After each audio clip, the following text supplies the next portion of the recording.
In 1775, continental resistance against the oppression of Britain's rule seemed pointless. The British Navy was among the most powerful in all of history, and fresh off the battles of the French and Indian War, no one could deny that Britain was a true force to be reckoned with. Comparing the unseasoned militiamen that were the Continental Army, a ragtag group of colonists from all walks of life, to the British, was ants to a boot. Succeeding in gaining independence? A pipe dream. A figment of the patriotic imagination. Until it wasn't. With the leadership of Generals Washington, von Steuben, Knox, and Rochambeau, the Continental Army took shape to become a patriotic force. Many battles were won and lost, and the identity of a new nation forged. With the aid of both France and Spain, the Treaty of Paris declared the colonies independent from Britain.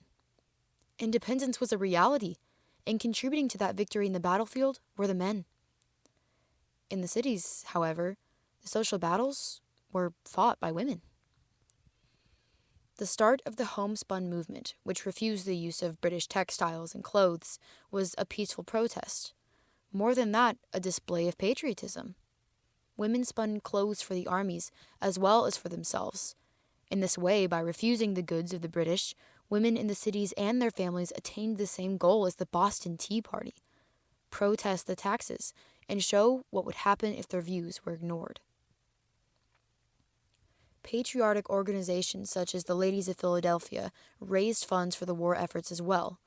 Over $300,000 were raised for the war efforts through similar ladies' organizations overseen by women such as Esther Reed, Sarah Bach, and Martha Washington. Protests were demonstrated in untraditional ways as well, like in the case of Mercy Warren, who wrote ruthlessly satirical plays about local British officials, ruining their reputations and their spheres of influence. Hannah Griffiths, a poet, also wrote patriotic poems that inspired local families to boycott the British goods. Similarly, some colonial women made permanent names for themselves due to their writing and patriotism, like Anise Stockton. As a member of the Mid-Atlantic Writing Circle, she wrote about many historical events, like the Revolution. She was the first and only woman to join the American Whig Society, which gave her the opportunity to guard sensitive documents during the war. Patriot women were also known to act as spies during the Revolution. Army dispatches and letters could be concealed under petticoats. The women would then ride through enemy territory, the Loyalists not suspecting a thing. Deborah Sampson, Harriet Hall, and Lydia Derrig all succeeded in getting information to their compatriots. 16-year-old Sybil Luddington is said to have ridden on horseback 40 miles through villages, knocking on the doors of militiamen and warning them of the incoming redcoats. She's considered the female Paul Revere, though some still debate if the event happened.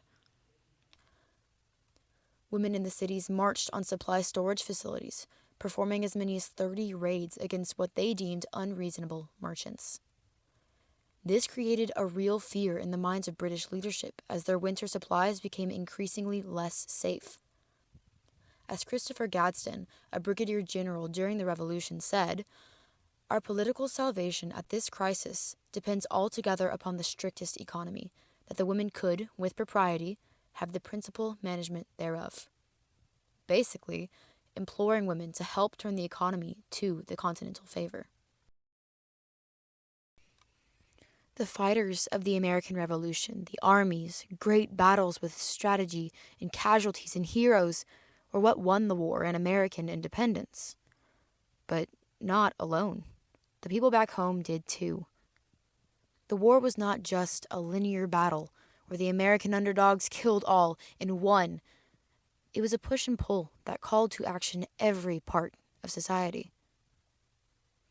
Battles of a different kind were fought in the cities, with refusal of service and a change in the gender roles, as women ran businesses in lieu of their husbands and sons. Boycotting of businesses was common to prevent the success of the British whenever possible. Even now, nearly 250 years later, we're not so different. We boycott industries when they impede on our values and pursue the effort to retain the American ideals: freedom, opportunity, equality, and the right to fight for what we believe.